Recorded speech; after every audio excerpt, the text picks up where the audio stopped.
have the game set up for a 3-player game now, and I have everything already laid out. I already got my 5 extra inventions, and these are the 2 extra cards we're going to have as our starting beginning items.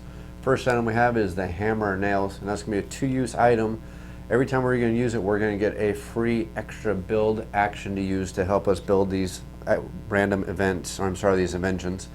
The other item we're going to get is going to be the pistol, and the pistol is going to give us a temporary +3 bonus to our weapon track every time we use it. Again, each one of these items is only usable twice. We use them at any time, but again, 2 uses and they're gone. The first thing you do on every turn is you're going to draw the event deck, or draw from the event deck. Now you don't do that on the very first turn.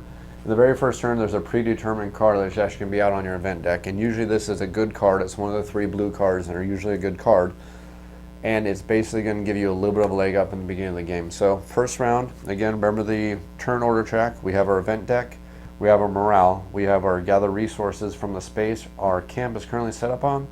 Then we're going to do our actions.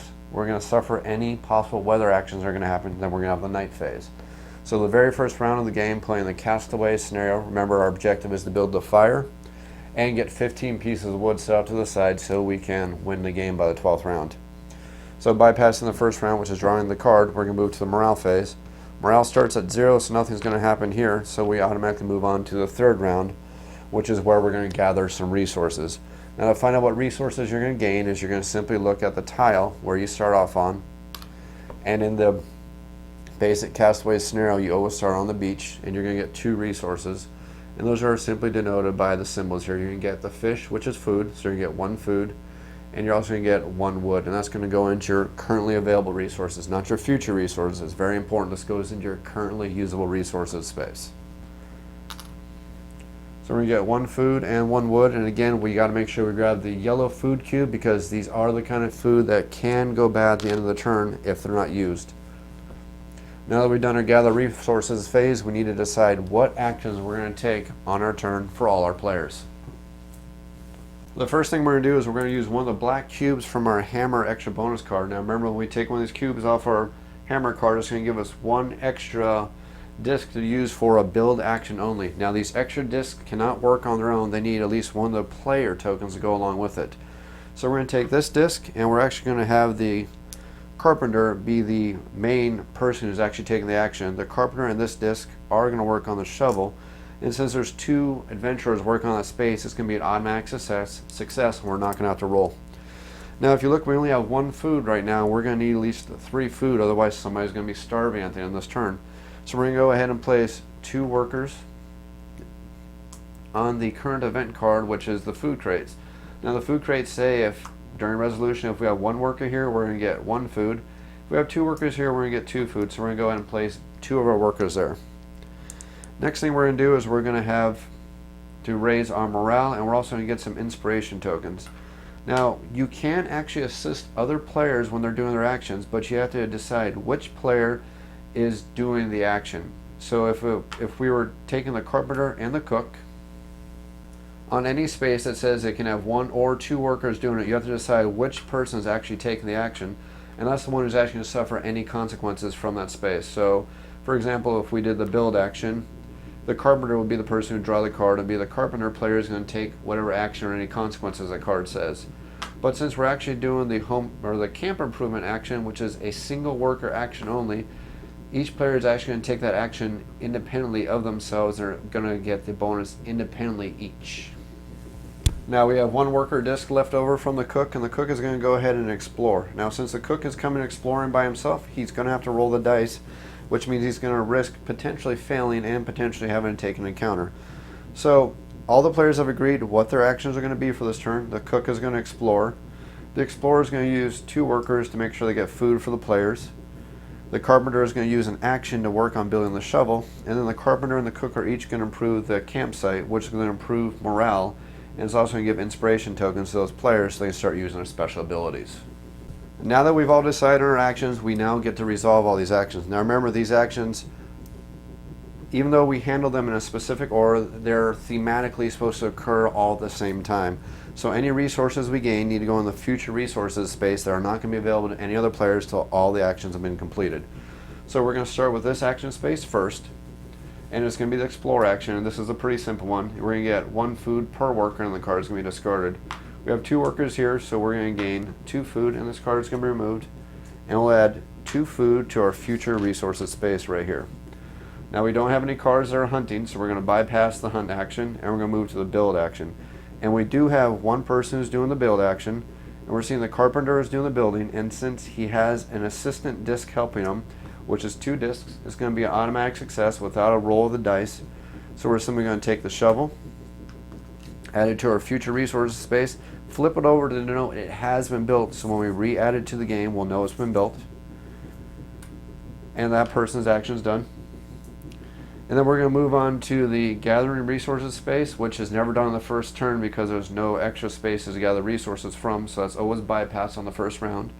And we're going to move the explore action, and we do have 1 player doing the explore action. Since he's doing it by himself, he's going to have to roll the dice. So we're going to roll all 3 of the dice and see what we can get. We're going to handle the dice in the order of wounds, success, and whether or not we're going to actually end up having to draw a card. So we're going to take 1 wound on the cook, so the cook's life meter is going to go down 1 level. We're going to succeed at our action, so we are going to draw an explore tile, and we're going to flip it over and see what we get. And we're going to see that we get to add a hunt card to the deck, because we have the symbol for the tiger there, and we're not supposed to look at it, sorry about that. We're going to draw the tiger, put it down, and then we're going to look to see what kind of resources we now have access to that's going to allow us to build other items. Well, the water space, we're going to find any inventions that we can build with a water space, which is going to be the map, which is definitely a good one to build. We're also going to have the dam, which we can now build on future turns. Once we've done that, we look to see what kind of resources we can get potentially on future turns. It's just good enough to plan our future rounds. And then we're going to look at any additional items we may be getting. Now this is going to show that we're actually going to get 3 discovery tokens that are going to be drawn randomly. Now again, I normally use an opaque cup to draw these from, but what they tell you to do in the instructions is just to stack them and just draw them. So we're going to draw 1, 2, 3 of them. And we're free to look at them, but again, these are all going to go in the future resources space, so we're not going to actually gain access to them quite yet. And basically what they are is this one's going to give us 2 food when we use it, and we have to use it this turn, otherwise they are going to go bad. This one's going to allow us to gain +2 to our weapon level once we built the pot, and it's going to be a 1-use item. And this one's going to allow us to get a draw from the mystery deck, but there's 3 different things in the mystery deck. It can be an animal, it can be a treasure, or a trap. This says that we're going to flip cards over until we get a treasure token or treasure card, and whatever treasure card we get is going to be good for all the players. So all 3 of these are going to go into the future resources space. And then finally, since we got a question mark, we are going to draw one of the explore action cards, and it's going to get the puma card. Now the puma card says you got spot a puma in the bushes. If you go back to the camp now, you'll bring death with you. Decide. Discard this card and execute the night phase outside the camp or shuffle it into the event deck. Now if we shuffle it into the event deck, we're going to get a free animal to hunt. It's a strength 3 animal, which means we need at least level 3 on the weapons track when this card comes back up. Our weapon track will go down 1 level once we encounter it. We're going to gain 2 food, 1 hide, and our palisades level is going to go down 1. Now the trick is, if we haven't built our palisades yet, and which we haven't because we haven't actually built our shelter yet, everybody's going to take a point of damage, which could be a bad thing this early in the game. So we need to decide if we actually want to take the chance of having this future hunt or just having this card go away, because it is one of the rare cards that allows us to decide. I think this early in the game, since we haven't built up our weapons yet, I'm actually not going to do it. I'm going to decide not to take this card into the event deck because I don't want to have any people taking food damage this early. Because if this person has to resolve their night phase outside of the camp, they need to have their own food, which this person, the cook, does not unless they use a special ability that they don't have inspiration for. So they're definitely going to take another 2 points of damage, which is not good for the cook because their life track goes down pretty quickly and starts taking hits on the morale track very easily. So probably not a good card right now. So we're going to go ahead and discard that card. And then we're going to move on to the arrange the camp action. Now each one of these players is going to get 2 inspiration tokens for arranging the camp. So the carpenter is going to get 2 and the cook's going to get 2 inspiration tokens, which will be added to their board. Now remember, inspiration tokens can only be used by the player who has them. So the carpenter is now at 2 and the cook is now at 2 inspiration tokens. And then the morale track, you'll see the little arrow as a reminder. The morale track is going to go up one level per person in this space.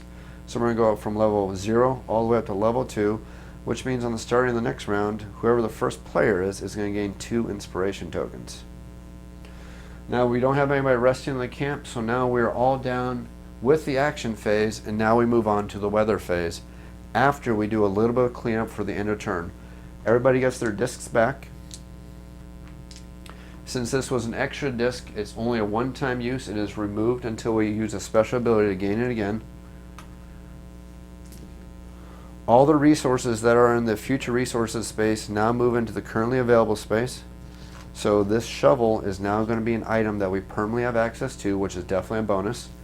We now have 3 food, 1 wood, and these 3 discovery tokens that we can use right now if we like, if they're able to be used. Now before we move on to the weather phase, we're actually going to go ahead and use our mystery token right now just to show you how exactly it's used. You simply grab the mystery deck, and you're going to keep drawing cards from the mystery deck until you get a treasure chest card. So you flip them over, you'll see that this is an animal because you see what looks like a dinosaur head.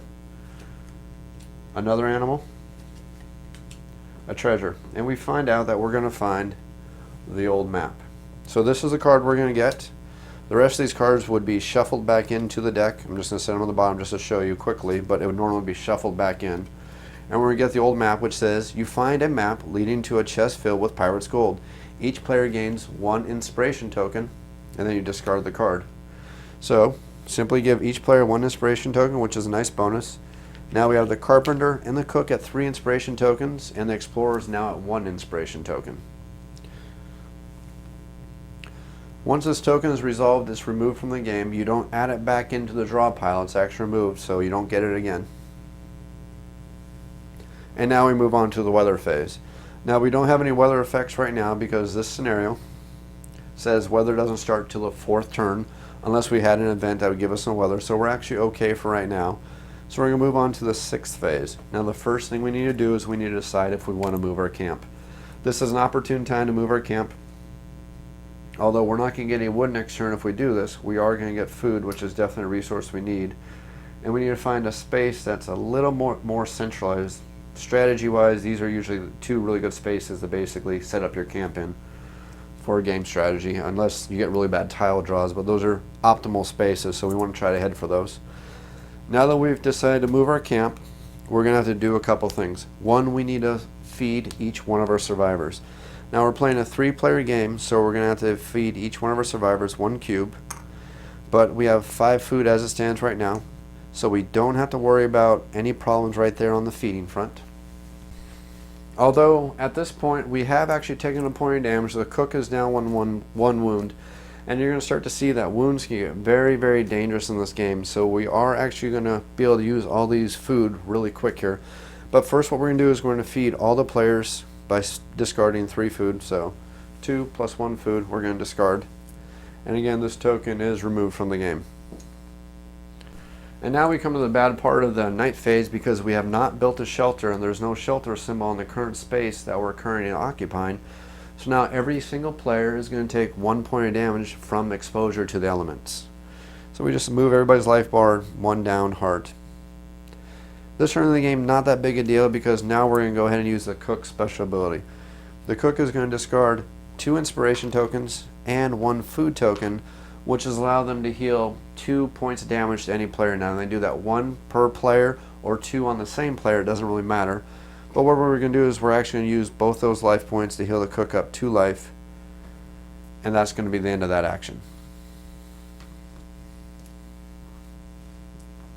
Now normally when you use one of your player's special abilities, you're going to put a black cube on top of the special ability to denote you've used it, because each special ability can only be used once per turn.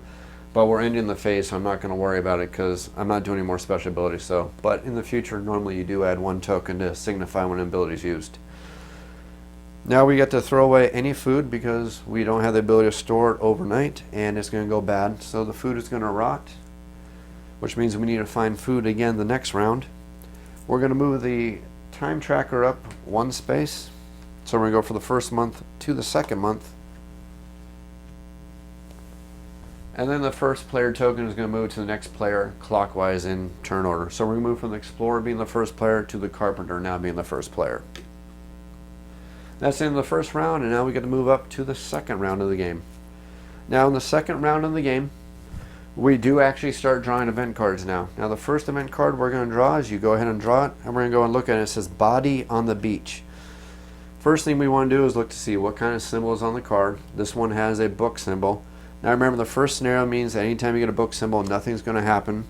But if you look at some of the more advanced scenarios, it's going to tell you stuff is going to happen. For example, on the scenario number 3 where you're trying to save Jenny, it says every time you get one of those book, your palisade level is going to go down 1 point. Or as another example, this one's going to have something that's going to happen for you on the Volcano Island event track.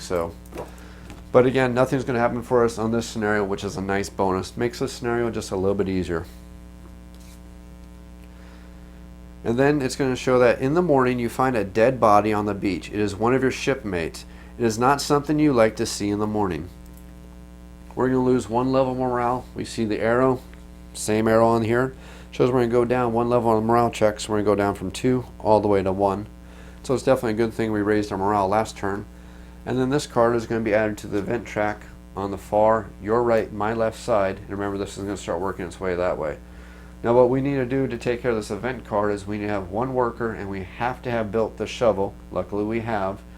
And if we do that and put 1 worker on this, we're going to discard this event card and gain 2 inspiration.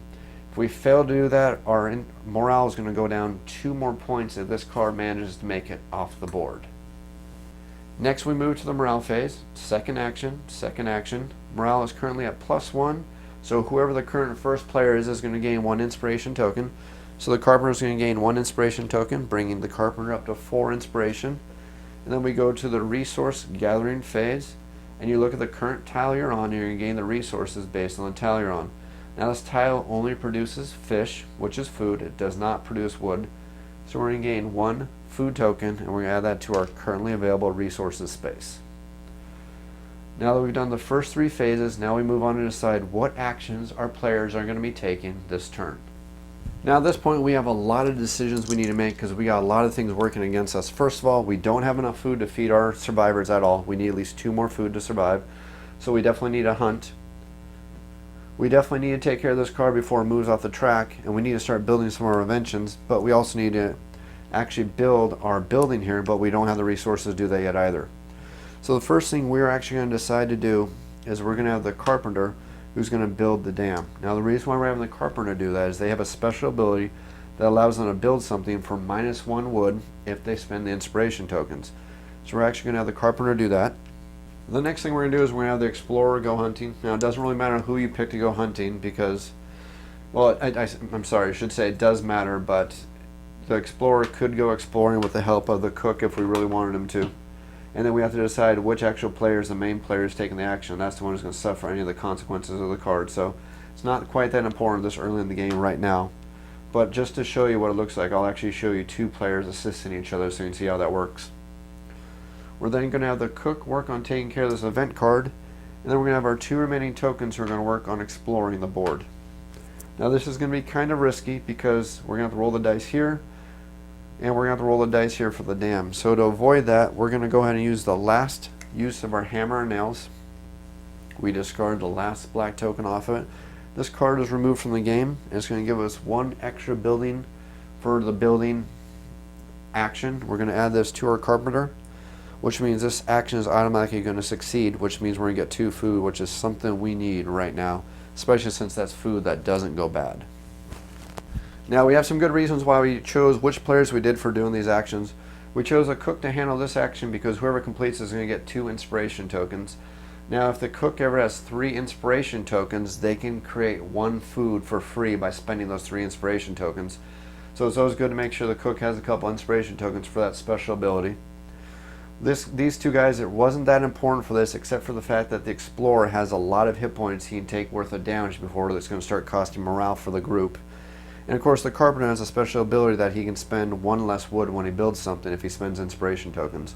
That's why we did that, and then we just had some extra tokens. That's why we chose for the explore action. That was our logic for that, just to explain to you how this interaction go between multiple players when you're deciding how to do your actions. So now we're going to go ahead and resolve those actions that we chose. The first thing we're going to handle, again, we go from left all the way to right. The first thing we're going to handle is the event card. Now the event card says if we built the shovel, we have, and if you put a worker here, whoever that worker is, they're going to gain 2 inspiration, and this is going to be removed from the board. So the cook is now going to gain 2 inspiration, which puts them up to 3 inspiration tokens. Then we move over to the next item in order. We're going to have a hunt. So let's find out what kind of creature we're going to have to deal with. And we got probably one of the worst things to deal with this early in the game. Our weapon level is at 0, so unless we have something to help us, we are going to take 6 points of damage on the Explorer, which is going to mark our morale down 1 level. And it's going to put the Explorer pretty much at halfway to dead. So this is a bad card to get this early in the game. But luckily, we have a way to avoid this. We have the pistol. Now the pistol, we can discard 1 cube to get +3 weapons, or we can discard 2 cubes to get +6 weapons. And I think this is one of those times we're definitely going to want to do that because we're already going to take damage as it is because we can't even reduce our weapon level. So we're going to discard the pistol, which is going to be removed from the game.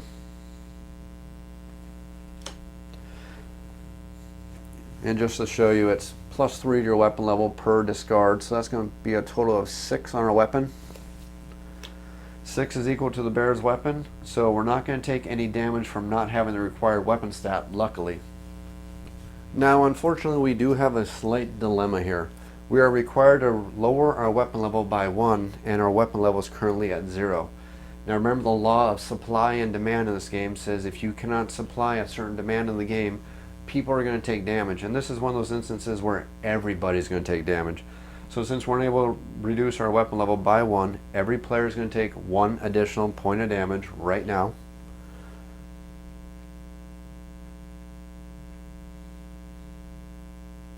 And I'm sorry, I don't have enough room on the camera to show you the weapons track or the damage track, but the players have all taken damage. So right now the Explorer is down 2 points of damage, the Carpenter is down 2 points of damage, and luckily since the Cook healed last round, he is actually only down 1 point of damage, luckily at this point. We're done hunting the bear and we're going to get a couple rewards for this now. We're going to gain 5 food, which is a lot of food. Probably this isn't a good time to get all that food. The resources again are going to go into the future resources space, and we're also going to get 2 hides from skinning the animal. Again, into the future resources space, and our hunt is now completed. The hunt card is removed from the game. We leave our tokens there just to remind us that we're done with that portion. We're now going to move on to the build action. We're going to see if we have any build actions we're working on, and we are. We have the dam. We have 2 tokens that we're working on, so it is automatically going to succeed. We put it in the future available resources space, and when this moves over down in here, we are going to gain 2 food. That does not go bad. And we know that because if we look at the card, the reward for is +2 food, and we see the hourglass. The hourglass means that food does not go bad. We'll take 2 food as a reminder so we don't forget to do this. We'll stick it on top of the card so we'll know that I'll move into our future food sources space. Now that we're done with our build action, we don't have any other build actions we're working on. We'll see if we're gathering resources. Nobody's gathering resources. So we move on to the explore phase, and we have 2 players exploring. Now we complete these explore phases in any order we like. So we'll just randomly pick the carpenter to this instance, and they're going to have to roll the 3 green dice to see what they do. We take the dice, and before we do that, I almost cheated there. I forgot to spend the 2 inspiration for the carpenter to reduce the wood cost on building the dam. So glad to remember that right now. We haven't gone anywhere else, so it's not a big deal at this point, but remember that dam does require us to discard 1 wood to do it, so we use the carpenter's special ability to reduce any wood costs by 1. So I discard the 2 inspiration tokens. Now we'll move back to our explore phase, and we're going to roll for the carpenter. Roll the green dice. Remember, we resolve the dice wounds, success, and possible card. So the carpenter is going to take 1 point of damage. He is going to succeed, so we're going to get to draw 1 card from the island deck, and we're going to get a pretty good one. Going to give us some access to some good resources if we move there. And now we're going to see a new symbol, the totem symbol, which is new, and the discovery symbol, which is not new. Now the totem symbols are scenario specific, and they're going to tell you exactly what you're going to do. And when you find these totems, you're going to actually put down markers to number them in a sequential order. So the first time you find a totem, you're going to find the number 1 totem token, and you're going to add that to the track here. to let you know that you've actually found the first totem. And the next time you find one, you're going to actually put down the second number one to let you know when you found the second totem, for example, and you're going to start suffering various effects. Luckily, the very first scenario, the castaway scenario, does not have any totem requirements on it, so we're pretty lucky here. So this is going to be another one of those things where we're going to get off a little bit light in this instance. The next thing we should do is we should look and see that this is a mountain space. We're going to look at all of our inventions that require mountains, and those items are now going to be buildable. We'll grab the black token. Let us know we can now build fire, which is important. That is a requirement for winning this scenario. If we don't build fire, we can never win the scenario, even if we have enough wood put off to the side. We can also build the knife now, and those are all the inventions we can start building now. We have access to the map, the fire, and the knife. Definitely some bonuses here now. Next thing you'll see is we have a discovery token we get to draw, and we're going to go ahead and draw one that's going to prevent us from taking any damage from future turns on weather. We're definitely going to want to save that one. That's a nice one to have, especially considering we still have not built our shelter yet. Finally, we get to draw a green explore card, and it's going to say wrong track. And I'm going to read this just for the thematic effect. It says, you get lost and you don't come back to the camp for the night. At the beginning of the next day, you return to the camp with some wood. Execute the night phase outside the camp at the beginning of the next round. Before the event phase, gain 2 wood. Now this means that this player, which is the carpenter, is not going to have any food tonight because he's outside the camp. So as a reminder, we'll put this card on top of the carpenter, so remember that he is going to have to spend this night phase outside of the camp. And this is actually going to be pretty bad for the carpenter because he is 1 wound away from taking a hit on the morale track, and he's going to take 2 damage tonight because he doesn't have any food to bring with him. So he doesn't get to eat. But I'll show you that in just a moment. Let's go ahead and move over to the explorer, who's going to do his explore action. And we're going to get a wound, a success, and another adventure card. Explorer will take 1 point of damage. This is going to succeed, and we're going to go ahead and get another mountain space. We don't get to add anything to the discovery or to the invention track, but we are going to gain another hunt. Again, we do not look at the hunt card. We add it to the hunt part of the board. And we see that we're going to get a discovery token. We're going to get a discovery token that once we build a pot, if we discard this during the night phase, we can heal 2 hearts, which is definitely nice. We're going to put that in the future resources space. And we're also going to see that this space is going to be a shelter if we're camping here. So if we move our camp token to the space next turn, we don't have to suffer any damage from not having to build a shelter, and we can also start building palisades and a roof. Not a really good strategy sometimes, but sometimes you have to do what you can to survive in this game. Next, we draw an explore card to see exactly what is going to happen to us, and we're going to get a card, Tiger, which is a lot like the Puma card that we had last turn, but I guess we're getting some lucky cards right now. It says, Tiger, you find a tiger and hide. If you go back to the camp now, it will track you. Decide. Again, this is one of those cards where we get a decision.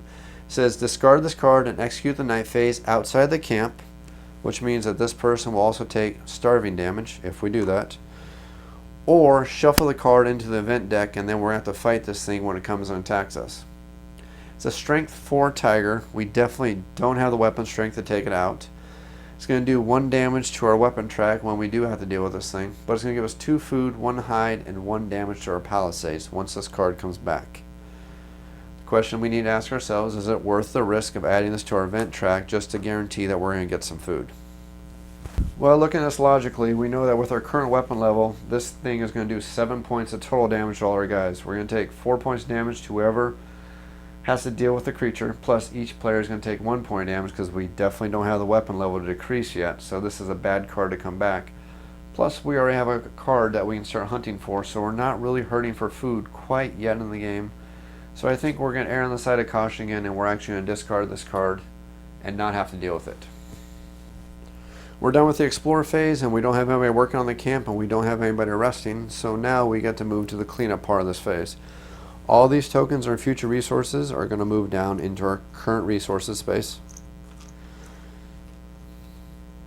And the dam is going to be built. And then everybody's going to gather their tokens back. Now I personally, whenever people have a counter that causes them to have one of their guys left out in the wilds, not back at the camp, As a reminder, I'll actually leave one of the workers out here just to remind me that at the end of the turn, they're not going to have access to the food resources for us. Now at this point, our group of survivors actually has a really big problem. The problem is the person who went out and did their hunting, who is always the token that's on top, is considered the person doing the main action, and is also the person who got trapped outside the camp at the end of the turn because of the tiger card. Now this wasn't a great player decision, but I just want to do is to show you how this can work. This basically means that any resources this player gathered are going to stay with this player for their turn because they never made it back to camp. So even though this person went hunting, managed to get the bear with a lot of the meat, the hides, and everything else, since he never made it back to camp, our players do not have access to the 2 hides or the 5 food that he managed to gather from going hunting, and all those tokens are going to be left on his card for him to bring back to camp the next day. Additionally, since one of these discovery tokens they got from exploring the space and they're not making it back to camp, we're actually not going to get that discovery token either. That's also going to go on their card, again adding to the difficulty for our survivors this turn. The players are then going to take their action tokens back for the ones who actually made it back to camp. This extra token that we got from using the hammer and the nails is going to be removed. We don't get that back, and each one of the players are going to get their tokens right back on their board.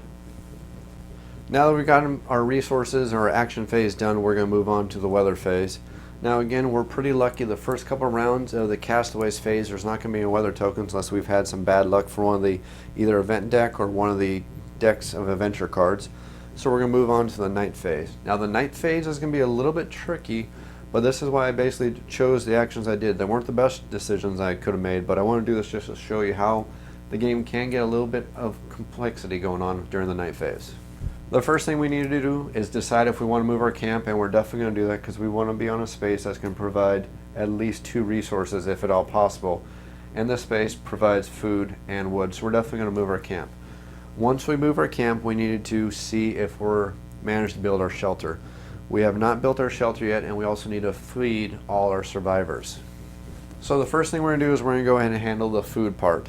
Now, the carpenter who is out in the middle of the wilderness without food is not going to be able to eat, so the carpenter is automatically going to take 2 points of damage, which is enough damage to manage to take a hit on the morale track. If we look at our character card, we've moved past the arrow. So that's the first thing. Now the explorer happens to be running around with 5 food, which is more than they need, so they're going to go ahead and spend their 1 food from their hunting of the bear. So the explorer is actually fed this turn, and now we move on to the cook. Now the cook needs to eat, and the smartest thing would be to save our food that does not go bad and eat the food that does go bad so our cook is fed. Now that we're done with the feeding, we need to see how everybody's going to suffer from the elements. We'll go ahead and start with the explorer. Now the explorer is lucky enough to be in a space with a shelter, so the explorer is not going to suffer any damage from the elements at all. So the explorer is pretty lucky in this aspect, which is good because we don't want to take any damage, so we're starting to get hurt, and we're only in the second turn of the game. Now we're going to move to the carpenter. Now the carpenter, even though their token is here, they are technically outside of the camp and they're not on a space with a shelter, so the carpenter is going to take 1 point of damage from exposure to the elements. And finally the cook, who happens to be in the space also at the campsite. Again, the shelter has not been built. The cook is also going to take 1 point of damage for not having a shelter or a place to stay safe and dry from the elements. Finally, we do the cleanup part of the phase where we need to discard all our yellow food, which unfortunately means all the food except for the one the explorer got by hunting the bear is all going to go to waste, which is unfortunate, but it's what happens.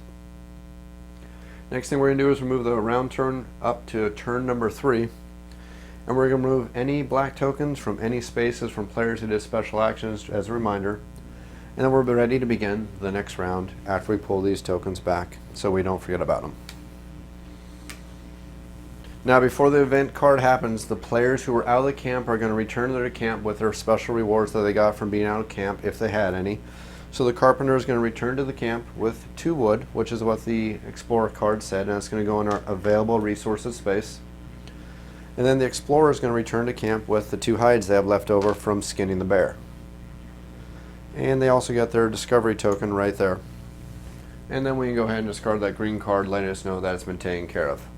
We're now going to move on to the start of the 3rd round where we draw our event card, and the event card we're going to get is high water. The first thing we're going to do is we're going to look for one of the symbols. We're going to get a gray question mark, which means anytime we do a gather resources action until this question mark's been handled, the first player to do it, and only the first player to do it, is going to have to draw a card no matter what. And then it also says that we need to put a green question mark on the exploration field, which means we're always going to have to draw a card there also, making things a little more difficult for us. Then it says that we need to have one worker discard one wood and possess the shovel to discard this card and gain 2 inspiration tokens. If we fail to take care of this event card before it makes out the board, we're going to discard all resources. There is no production phase this round. This is a bad card to not take care of. We definitely need to take care of that card. Now that we've handled our event card, we move on to the morale phase. Our morale is currently at 0 thanks to taking all those wounds we've taken. So the new first player, which is currently the cook, because the first player token did pass last round, is not going to gain any inspiration tokens at all. And now we're going to move on to our gain resources phase. We are currently on a tile that's going to give us 1 food and 1 wood, so we need to make sure to add that to our current resources tab. And now we need to decide what actions we're going to take this round. Before we place our workers on the board though, since we're actually getting a decent amount of wood, what I'm going to do is take one of these wood and place it towards our track of the 15 wood we need to apply to the scenario so we make sure we can get off this island by the 12th turn. Next thing I'm going to do is we're going to start applying our workers and deciding what we're going to do. We're actually going to have the carpenter come over and take care of this event card, and the reason why we're going to do that is because they do have 2 inspiration tokens, which allows them to use 1 less resource, so we're going to put those there as a reminder so we don't accidentally spend the wood. And we do also have 1 shovel, so we at least cover that last requirement there. We do have 3 food left over, which is enough to feed our workers this turn, so I think we're going to avoid hunting and we're going to start helping our players by surviving just a little bit longer. So the first thing we're going to do here, since we keep taking so much damage for the elements, first thing we're going to do is the carpenter is going to work on building a shelter, which is going to cost us 2 hides. We could have used 3 wood, but it's always best to use hides. It's the best resource here, or at least the best use for those right now. Next thing we're going to do is we're work on building that map, which is going to help us get towards the shortcut, which will give us extra resources, which we desperately need. We're going to work on building the knife, because we need weapons, because we are just horribly suffering there.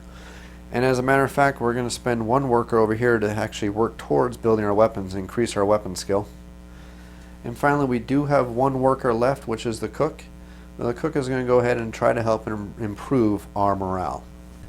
Now, there's also a couple of different moves we could have done this turn. We could have worked on exploring, so we could have found the hills, so we build a pot so we can start healing, which is definitely important. But right now, we seem to be getting hurt by all these adventure cards that are happening, and no matter what we do, we're going to draw an explore card if we definitely go exploring.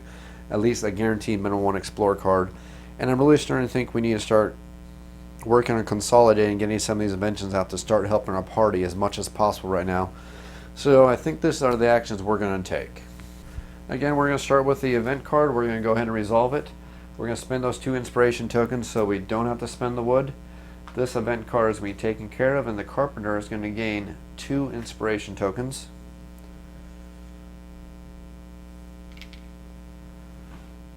We're going to move on to the hunt. None of our players are hunting. We're going to move on to the build phase, and that's what most of our players are doing. And we start taking care of these build actions in any order we like. We're going to go ahead and start with building our shelter. Costs 2 skins, which we have, and now we need to roll the dice and see if we can get any successes. Remember, wounds, success, adventure card in that order. So the carpenter is going to take 1 point of damage. Again, the carpenter is getting hurt pretty badly here, so this isn't good. But at least we have succeeded. So we are going to successfully build our shelter. We're going to discard the 2 hides. We're going to flip our camp spot over to the shelter spot so we know we have the shelter. And then we're going to add 2 black cubes to the board. 1 for our roof level and 1 for our palisades level, because now we start building our roofs and our palisade. Of course, now we need to deal with the adventure card from rolling the question mark. We're going to get weak construction, which is not a good card to get, but you get what you get. It says your camp is made out of scraps and is barely holding on. Shuffle this card into the event deck. If this card comes up, our palisades and our roof levels are going to go down by half. So we're going to add this card to our event deck, shuffle it in. And unfortunately, one minor negative is the card backs are different colored, so you could technically cheat if you didn't want this card to affect you. I recommend to not look at the deck, or at least have somebody shuffle and say stop to tell you when to stop, so you're not cheating the game and cheating yourself out of the fun of the game. Next, we're going to do our next build action. I think we're just going to go ahead and pick our weapons. We're going to go roll for it because we only have one worker working on it. And we're actually going to get a pretty good roll here. We are going to take a wound and we're going to get a success, but luckily we're not going to have to deal with any cards. We're going to discard the resource that took to improve our weapons. Our weapons are going to go to level 1.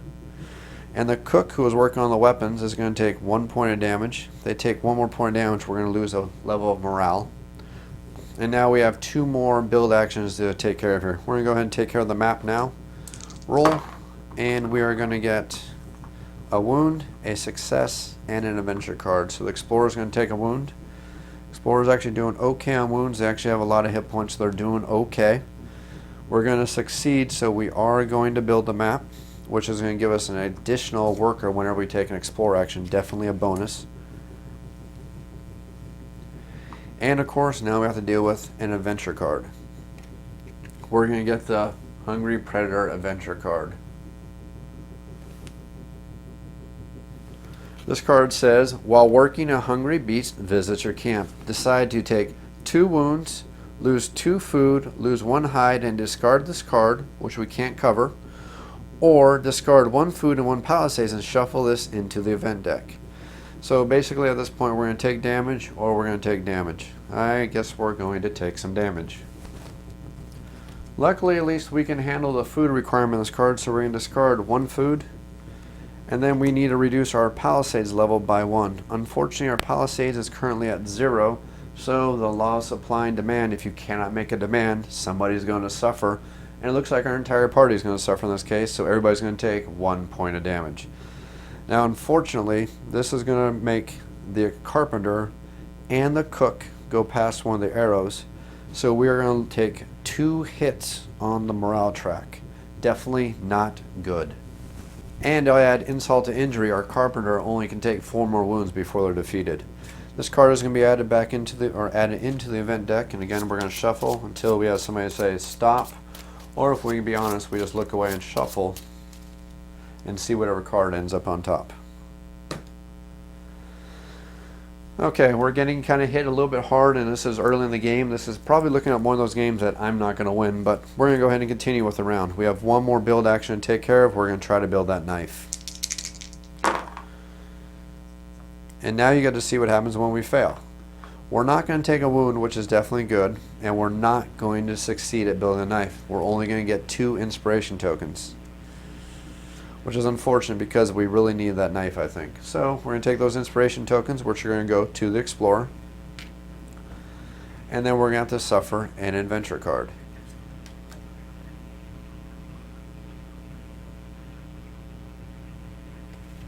It says broken tool. It says, damn it. If possible, and this is one of those cards where we have the option, it says, if possible, turn 1 item face up to invention side and cancel its effects. Now I think this may actually work out to our benefit. We need to pick 1 thing that we have built and turn it back to its invention side so we can build it again. I think we're going to go ahead and use that to rebuild the dam so we get some food at a future date. I think this card actually just helped us. We're going to take that card and discard it because it's used. And unfortunately we did not succeed in building the knife, so that's going to be the end of that. We have done all our build phases. We're now going to move on to cleaning up the camp. The cook is going to gain 2 inspiration tokens, and it's going to help our beleaguered morale go up 1 level. Luckily, all was not for loss. We did manage to build the map, which is going to allow us to get an extra worker for any time we do an explore action. Now this is an assistant worker. He can help any player who's exploring, but it cannot take an exploration action itself. So for future turns, if I took the explorer, I can take this token and do an automatic success on an explore action. And that's usable once per round for the rest of the game unless something causes it to disappear. Players are going to take back all their action tokens.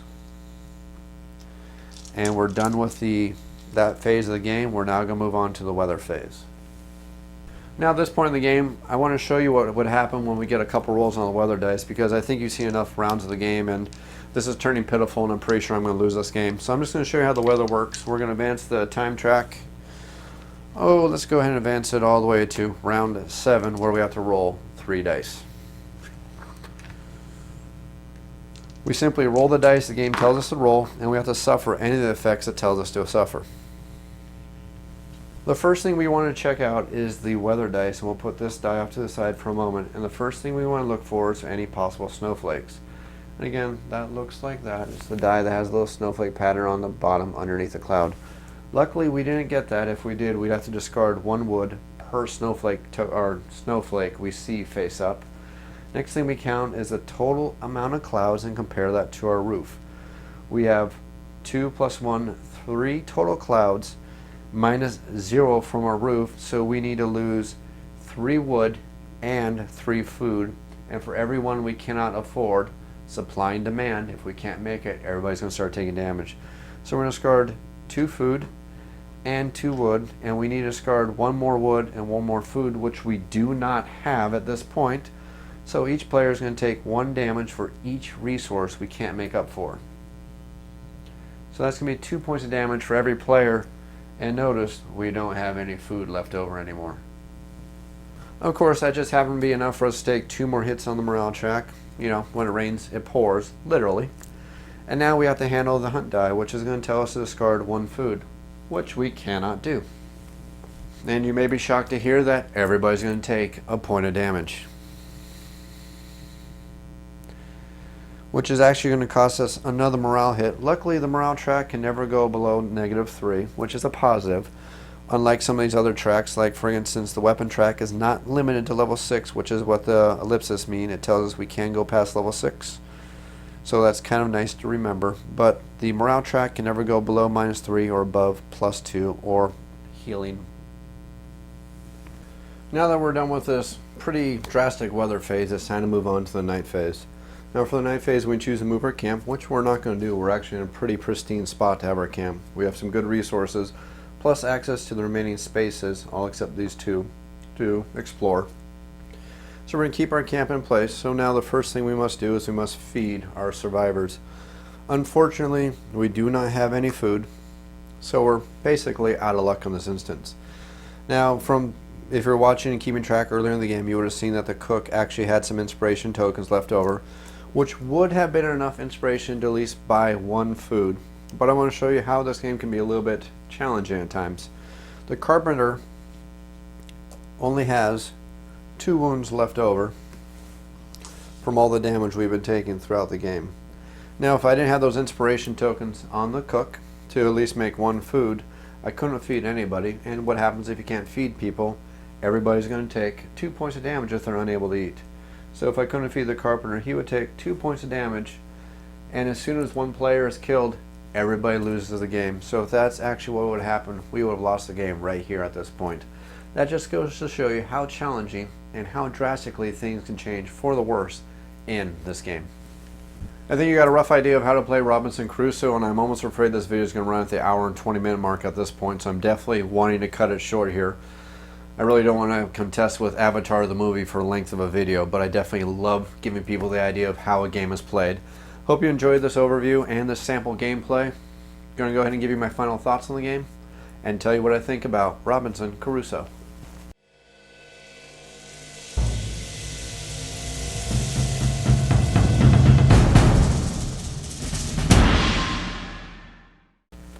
As a father of 2 very young board gamers, every time I do a review for a board game, it's always very important for me to sit down and take a few moments to discuss the minimum suggested age for each board game. Now, Robinson Crusoe does list as a game for ages 14 and up, and this game does require a lot of reading skills. The cards need to be read. It takes a lot of future planning. The game can run a little bit long. It does run up to 2 hours, which may seem long for younger players.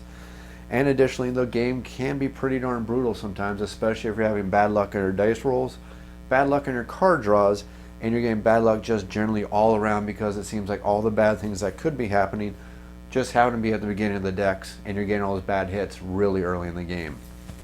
Additionally, unlike a lot of cooperative games where each player takes their turn one at a time and they can occasionally get in feedback from other players, and that leads also to the alpha gamer, which this game does diminish, and I'll get into that in my final review. This game is played where everybody at the same time is going to be discussing as an entire group their actions. Now, with a group of adults, it's very easy for adults to have an open discussion, sometimes heated, sometimes not quite so heated, depending on how passionate you are about your decisions you're going to be playing on the game. And that's something that may be a little bit intimidating for younger players, just the fact that everybody needs to interact at the same time. They all need to come up with their moves at the same time and discuss this as a group.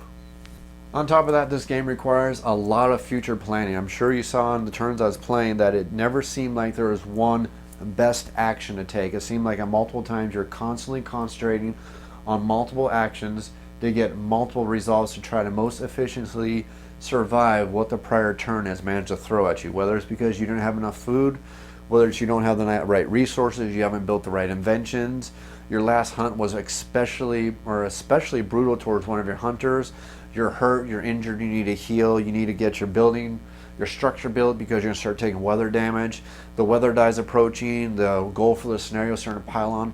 This game can really pile on you and make things just seem so overwhelming.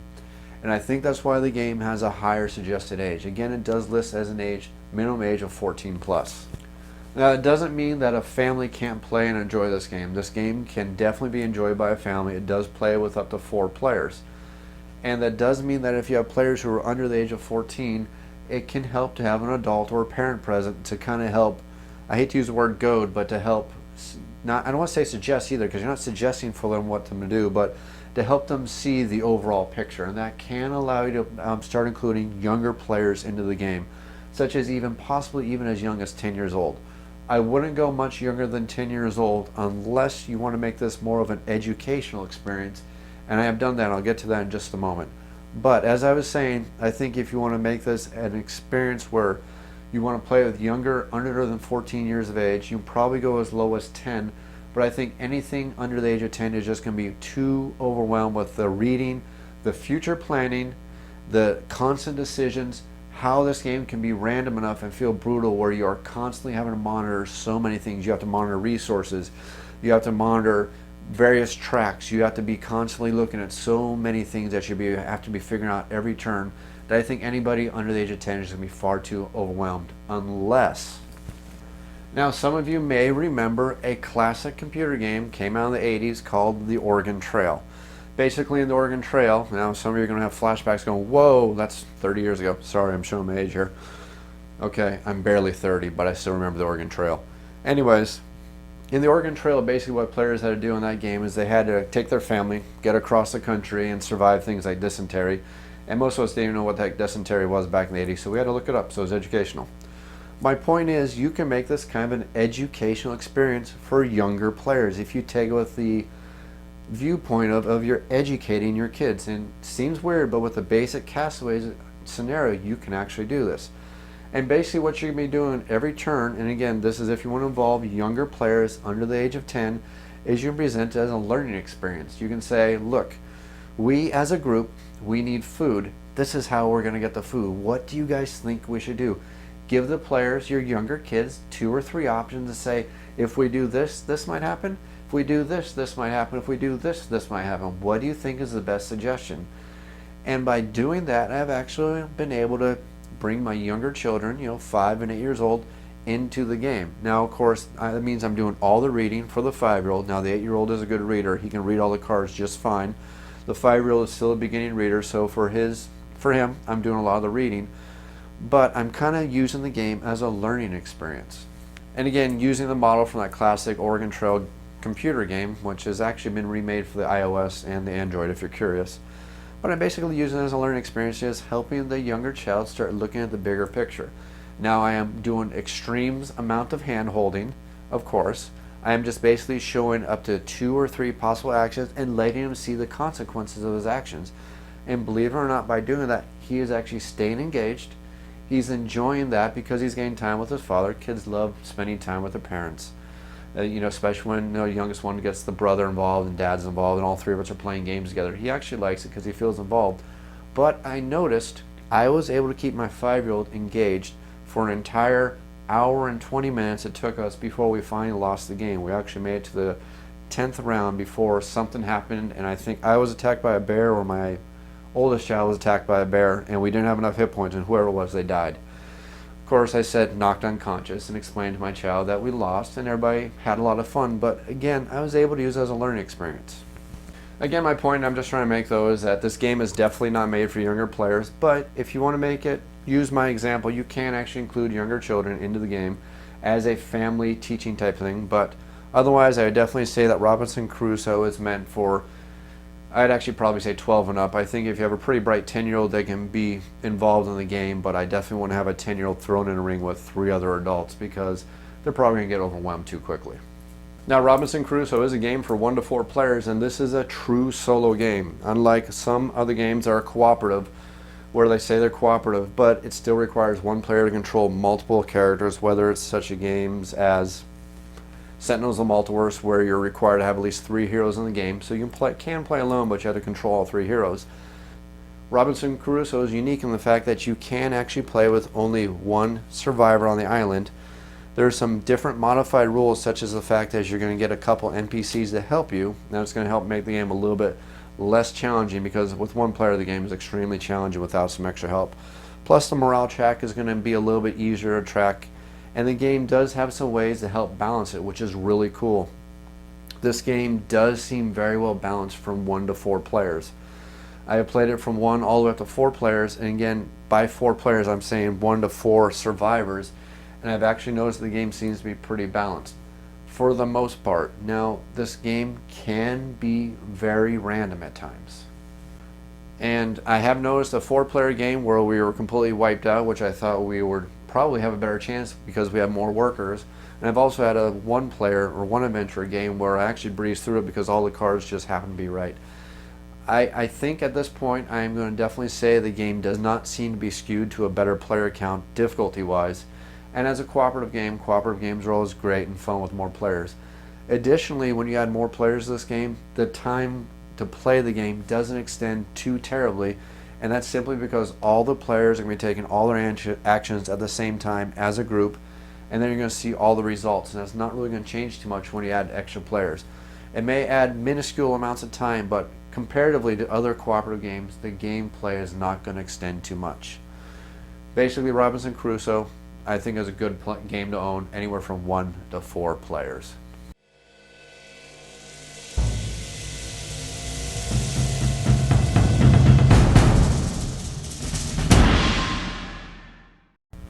At this point, I'm pretty sure you've already realized that I really like Robinson Crusoe. First of all, I do enjoy cooperative games.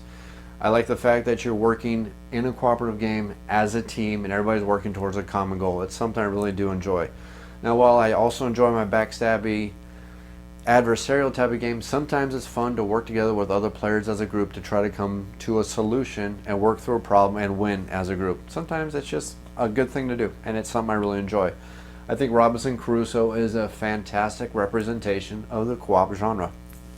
The game out of the box has an obscene amount of replayability and gameplay variety, from the fact that the game comes with 6 different scenarios, and each one of these scenarios plays differently and actually feels like a different scenario versus just one random thing tacked on to slightly change the gameplay variety. They actually feel a lot different.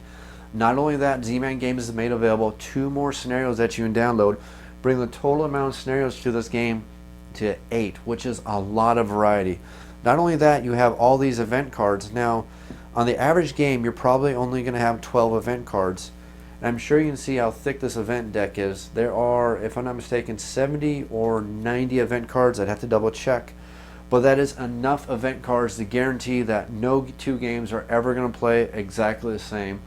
No matter if you play this game 20 times or 50 times, this event deck is never going to be exactly the same every time you play.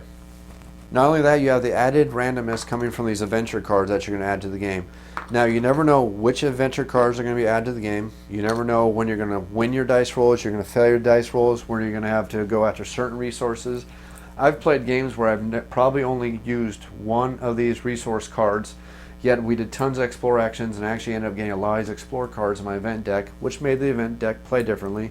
I've had other games where I was concentrating on building, so I had a lot of these building cards and not too many of the explorer cards because it was just the way the game worked. That again adds to the replay value and just makes the game play differently every time you play it. I also like how the game forces you to concentrate on so many different aspects of gameplay. I never felt like there was a perfect strategy every time I played. Every time I played, there's always been constant debate on a player's turn where we're always trying to decide what exactly is the best recommended action, because it never felt like, well, it's obvious this turn what we need to do. Now granted, there may be some moves that are better than others, and it's going to be apparent at that time, but it never felt like I had enough workers that everybody playing could just say, oh, well, it's pretty much predetermined what we're going to do this turn.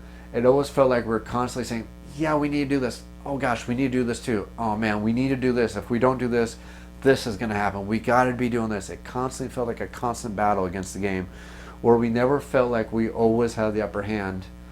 Additionally, each one of the survivors of the adventurers plays differently because they each have their own special powers, and they're all unique to that adventurer, which means that you can play a two-player game with two adventurers and then play it again with different adventurers and have a different play experience because each one of them brings their own advantages and their own disadvantages to the game, which is really cool.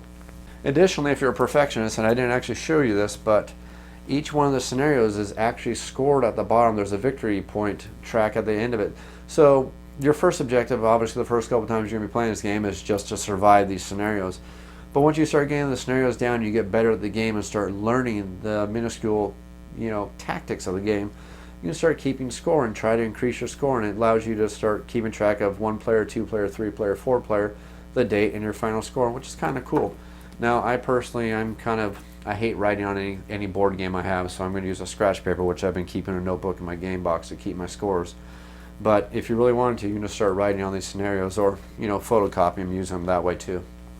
Additionally, and I already mentioned this earlier, I think it was a fantastic inclusion of them to include male and female survivors for their characters. It seems like such a little thing, but some players are going to notice this, especially spouses, because let's face it, the board game industry seems like a male-dominated industry. I mean, we can have that discussion of death, but the fact that you start seeing some men and women player tokens is, something we pick up on, and it's nice. It's a nice little touch. Seems like such a minor detail, but for some people it makes a difference, and I'm glad they did it here. And thematically, this game is dripping with theme. Now, everything in this game just seems to work with the theme so well. It feels like you're trying to survive on an island. There's no fantastical beasts. There are animals that you think you'd find on a regular island. The artwork is reminiscent of people. Imagine an abandoned ship where somebody crash lands on an island and they try to survive for a few years, like that Tom Hanks film. And you start writing in a journal. It feels like they wrote out on a journal. You see little chicken scratches, maps, drawings, writing. It's a nice little touch and really helps draw you into the theme of the game. Additionally, and this is something I really, really like, the encounter decks are tied to exactly what you're doing. The exploration adventure cards match the theme of exploration things. You're going to see things that make sense for encounters while you're exploring. It makes sense while you're exploring that you'd encounter a tiger or an animal attacking you. It doesn't make sense that while you're building a house, a tiger's going to come out and attack you. Well, I guess that could make sense, but you get my point. The adventure cards that you're going to be drawing match what you're doing. It fits the theme. Again, everything about this game fits the theme, and they did a great job of integrating the theme into the game. I mean, a perfect example, this exploration card right here. You got lost while you're exploring. It makes sense. It fits with exploring. That makes sense of something that would go wrong when you're exploring. Whereas this one says fear of the beast.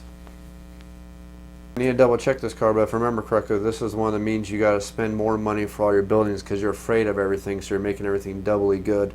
Yeah, so it fits. Your building and everything on your buildings costs more because you're so afraid of your camp being overrun that you make things extra durable, so you spend and waste more resources, so it fits with building.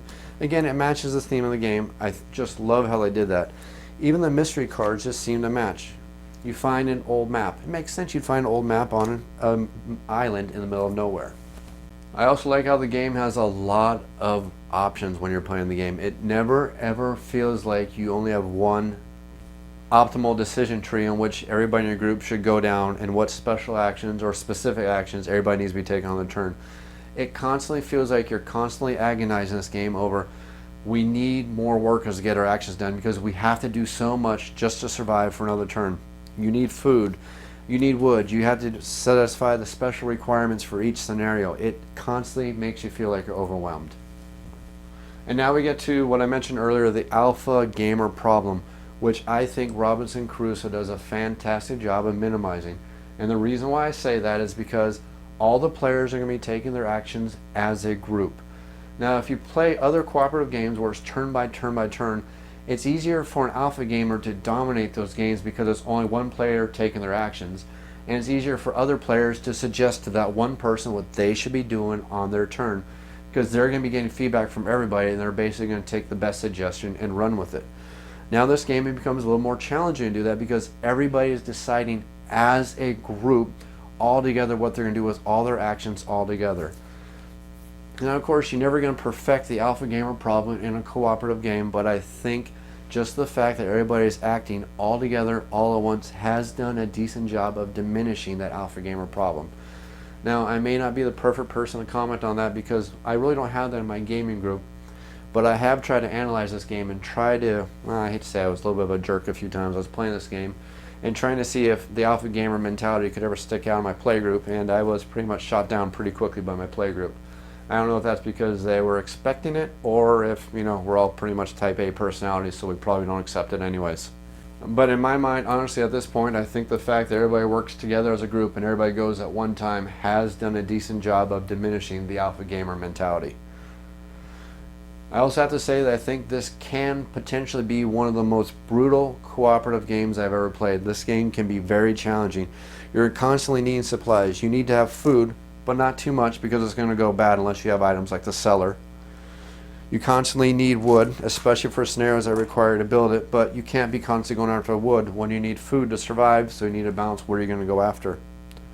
Obviously you need to hunt because hunting is going to give you more food, more supplies, and allow you to build your shelter, build your palisades, build your walls, so you have to be out there hunting. Of course, you know winter is slowly going to be coming, so you're going to need to build your roof and your walls and your palisades, so you need to be concentrating on putting supplies towards that. Now do you put wood towards that, or do you go hunting and you get hides to help build your walls and your palisades and your shelter? But of course now you just lost your roof to a storm, so now you got to build up your roof, but you don't have the supplies to build your roof, so you need to go hunting because you need food, because you need supplies. And you start understanding my point. This game constantly has you on your toes. You're constantly trying to juggle everything that you got to be doing on your turn. And I really like that. It constantly causes all the players to be looking at the overall picture, planning turns, multiple turns in advance. At the same time, you're hoping the game isn't randomly going to throw an event at you that's just going to totally mess up all your plans that you've been working so hard to get started and at least try to survive. I'm also very impressed by how they designed this game board. Now, I'm usually harping whenever I do a review that games need to have gameplay reminders, and I usually point to the backside of a rule book where some games are nice enough to include a turn order and help you learn when you're learning the game. It's a nice reminder. This game goes one step beyond that. You don't need the rule book once you know how to play this game because all the turn reminders are going to be on the game board. There's multiple reminders of how the game turn is going to play out, 1 through 6, all your action phases, plus there's reminders right here. Action 1, Action 2, Action 3, Action 4 is your event deck, Action 5, and Action 6. It's a reminder. It tells you how to play the game and helps you learn it. Additionally, the game comes with adequate space enough to put out all your inventions, so you're not trying to shuffle through a small hand of cards that you're having off to the side because you need more room. Plus, the game allows you to build the island map on the game board itself. My point I'm trying to make is they could have easily cut corners, made a smaller game board with just a little track to gauge everything, and then just force you to put everything out on the table. What they didn't do that. They made a very nice game board. This is a fantastically designed game board. It's really going to help you learn the game. They did a great job on this. Whoever was responsible for designing this game board definitely deserves kudos. Now, there are some negatives to Robinson Crusoe. Now, I've given a lot of high praise to this game, and I think I've given it praise in areas it deserves, but the game does have a couple negatives. The biggest one that you're going to notice is with all this replay value, all these event cards, all these adventure cards, all these dice, all this randomness means that the game can be swingy. You're going to play some games and you're going to think, wow, what's the big deal about this game? It's not hard at all. If you manage to play a 4-player game where your first invention is a cellar and you manage to get that cellar out by the second turn, I pretty much guarantee you if you get a couple hunts, this game's going to be pretty easy. Whereas opposed if you play a 2 or 3-player game where you don't have very good inventions, your event draws are just basically kicking you in the teeth, your adventure cards are kicking you in the teeth, and you just can't get a break, you're not going to win the game. Now, of course, I'm basically describing a perfect storm of very good luck and a perfect storm of very bad luck. But the fact that that does exist is something you need to know before you make the plunge and spend $80 on this game. It does have its randomness, it does have its luck, and sometimes that can creep up. Even with the discovery tokens, I have played games where I've gotten a perfect storm of the right discovery tokens in the right order because I happen to get the right island tile, if I can find it, that allows you to get multiple discovery tokens on your turn. This is actually a fantastic early island tile to get as your second or third one because you can get 3 discovery tokens. You manage to draw 3 good ones, especially some treasures, get some good treasure cards, you're going to get a really awesome start in the game. And that's, the nature of the beast. The game can be random. It's not going to happen all the time, but just understand, if you have a really lucky game, start all over. If you have a bad game, start all over. The game is fun. It's got tons of replayability to it. Of course, I don't mean to suggest that you can survive on the whims of Lady Luck and coast to this game, because I can guarantee you, no matter how lucky you are, if you're making terrible decisions, this game is still going to kick you in the teeth and laugh at you after it kicks you in the teeth and tells you, play better next time. Additionally, the game can be a little bit of a challenge to learn the first couple times you're playing. Now, I'm not going to claim this game is on the complexity level of Mage Knight, which I'm still in the camp of. I don't think Mage Knight is that difficult of a game either, but that's personal opinion. I can understand where people say that game is difficult to learn, and I can appreciate how this game can also be difficult to learn. Luckily, there have been a lot of players who have made some very nice player aids on Boardgame Geek. The designer of the game has actually made a turn order reference that actually breaks everything down and does a fantastic job, and it's actually done in the same art style as the basic game. So if you print it out on some decent photo paper or cardstock, cut it out and throw it in the board game, nobody's even going to know it doesn't even come with the basic game. It's pretty well designed, and again, it matches artistic stylings of the base game. Additionally, it is a pretty robust game system. There are 20 pages of rules, and now granted all 20 pages aren't for the rules. There's certain clarifications in there and everything, but there are some rules that are open for interpretation. Granted, once you play it a few times, it's going to make sense, but I definitely recommend that the first couple times you play this game, play it alone with 1 adventurer or 2 adventurers. Get the basics of the game, learn to play the game before you show it to other players, because again, there is room for interpretation, and some of the rules aren't going to make sense until you start seeing some of these cards pop up, and then you go, oh, I get it now. Additionally, it can be a little bit difficult learning the fact that whenever you see a resource such as wood or food listed on a card, you actually have to discard that resource, whereas opposed if a card just shows a minimum weapon level, you don't discard that weapon level, you just need to have that minimum level. And that can be one of those confusing things for the first couple times you play the game, and actually screwed me up the first 2 times because I thought weapon level was discarded along with the resources, and it's something I missed the first few times I played. Luckily, I finally figured out my error, and so I'm playing the game correctly now, but that's just an example of some of the rules that can be interpreted in multiple ways. And finally, one last thing, and this is going to be depending on how honest you can be with yourself when you're playing this game. As you saw, that whenever you get an adventure card, it's going to be shuffled in with your encounter deck. Now, you can game the system if you get these different color backs. It's very easy to look at these backs and see what color cards are coming up in your event deck, even if you got a couple event cards. Now, if you think you're having a really bad time and you know what that green card is, you can, shuffle past it.